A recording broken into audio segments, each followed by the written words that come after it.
And the deadline is November 13th. Exactly. So let's get voting. Let's get voting. All right, talk about tennis now. Andy Murray, you talked about the fact that, hey, it's not this time that he might get the world number one. I mean, he's listening to you, and he said the same. He said, look, I'm not in a hurry to actually get it now because he knows that next year, he didn't play many tournaments, January, February, doesn't have much points to defend and all that. Yes. So, but Novak Djokovic has so much to defend. Yes. So he's saying, look, if he doesn't win it now, but when he doesn't have much points to defend, and all he needs to do just play your game and gracefully, before you know it, you don't have to struggle for it. I mean, like he's doing right now. I like what he's doing. He's not putting any pressure on himself. He knows Djokovic is in pole position. Djokovic 415 points ahead of him on the ranking. So for Murray, he's doing the right thing. He's saying the right things. All he has to do is focus on the Paris Masters, try and see if he can win it. If he wins it, and for some reason somehow Djokovic doesn't make it to the final, then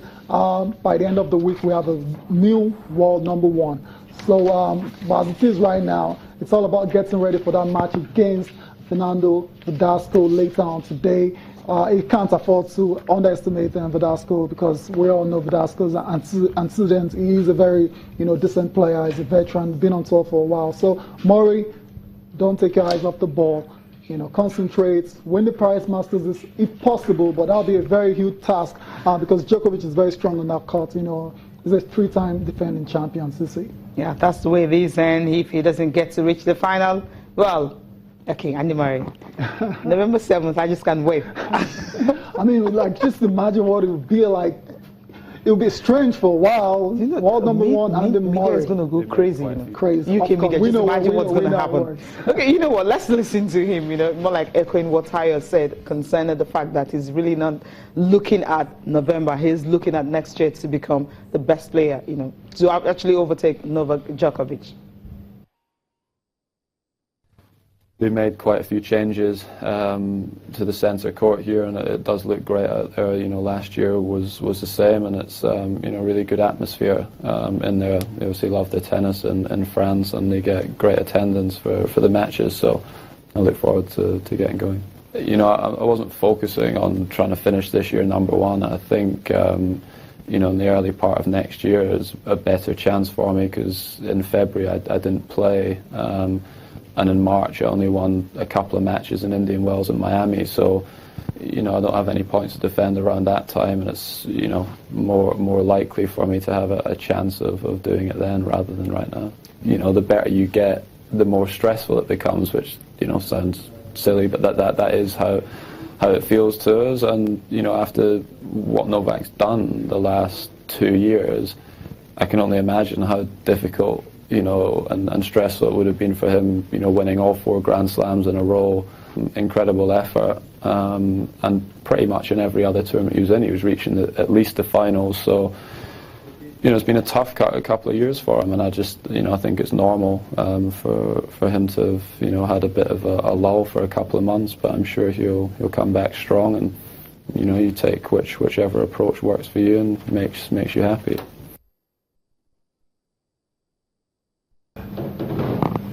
Okay, that's Andy Murray talking there. And another one is Anthony Joshua, Eric Molina. When I saw the breaking news yesterday, I was like, okay, and just him?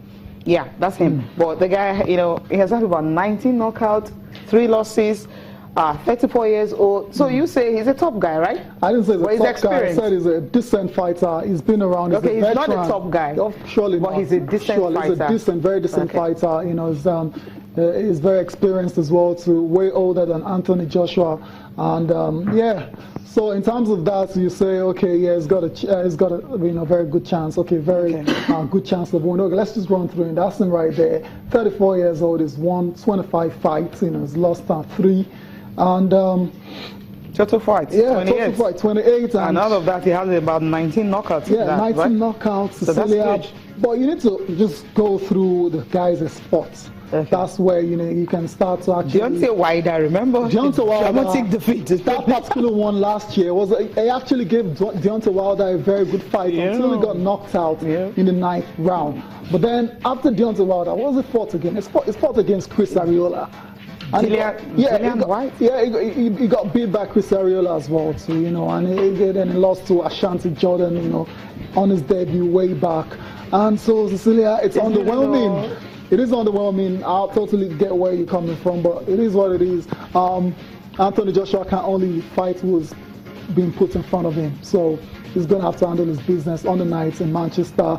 Surely he's not going to underestimate Eric Molina, because, like I said, he gave Deontay Wilder, a bit of scare, when they fought last year. So Deontay Wilder, I beg your pardon, Anthony Joshua, surely he's getting ready for this one, and he just has to take it very seriously and hope and wait for his chance to start fighting the big boys. I'm talking of the likes of Vladimir Klitschko, I'm talking of the likes of David A. and even Deontay Wilder. That's the way it's going to be. We'll just wait, keep our fingers crossed, December 10th. Exactly. So after that fight, we'll know that, hey, what's on the card?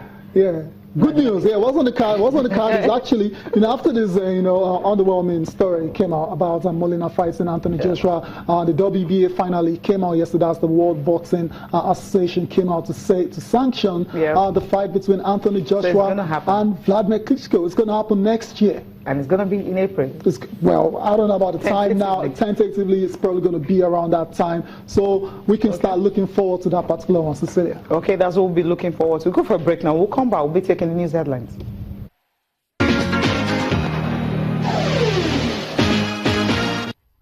They're set for the Melbourne Cup. Racing. Hartnell jumped well in the middle of the line with Exospheric, an oceanographer. Secret number jumped okay, showing some speed as Big Orange down towards the inside ahead of Jamaica and Pentathlon. Rosa Virginia's pretty prominent as well. Now from the outside, Wicklow Brave. Well, Frankie's staying a very deep run, virtually on his own, right out wide on the course. And the light blue cap has moved up now into fourth placing. Well back as Bondi Beach and Pentathlon, beautiful romance. Then Sir John Hurquadan, Sir, at the end of the field is Who Shot the Barman. Heartbreak City and El Mandan race up to Hartnell. They look to free from El Murphy. It's Heartbreak City, El Mandan on the outside. They're paired down to fight it out. Heartbreak City on the inside and El Mandan on the outside. El Mandan and Heartbreak City. What a finish to the Melbourne Cup. El Mandan putting his nose in front of Heartbreak City. They hit the line. El Mandan won it by a very narrow margin from Heartbreak City. 5 lengths away was Hartnell third. Huey next over, followed by Who Shot the Barman. He's just willing to win.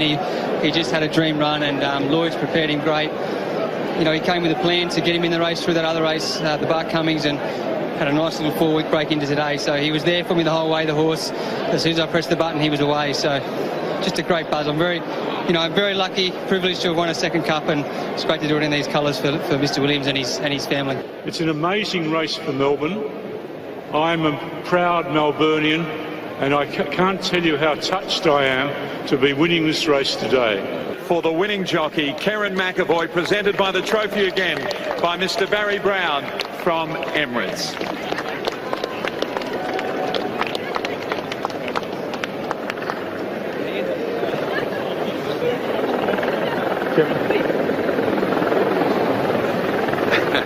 For having faith in me on this horse, and it's just a great